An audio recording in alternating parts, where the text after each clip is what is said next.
It goes back to the days of the initial console games in a lot of ways, like the Nintendos, the Segas, that kind of thing.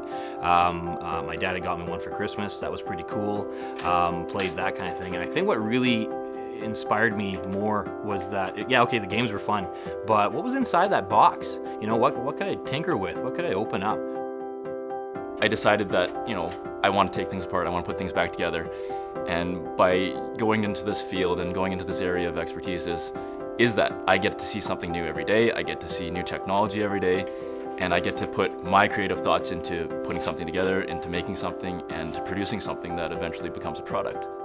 I think the biggest change in my life in getting into the technology field was about, I had a creative outlet. It doesn't sound like that way because it's very scientifically based, but at the same time, it was a different feeling than just, hey, I'm working, I've got a paycheck, I've got that kind of thing. I think being a technologist with C.E.T has been very influential to finding that recognition in our field of practice. In the future, since we do get to see new technology all the time, it is kind of piquing curiosities to say, in 5 years and 10 years, what's going to be coming out, what's going to be new, what do we get to play with? Stay in school, that's an easy one, but I mean, it makes a big difference because it opens a lot of doors.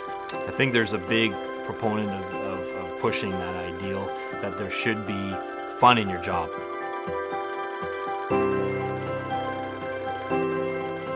Work is as much a job to me as it is somewhere I go for 40 hours a week and actually learn something. I learn something new almost every day, and that's great. I think that's fantastic. I think that's really worth pushing for.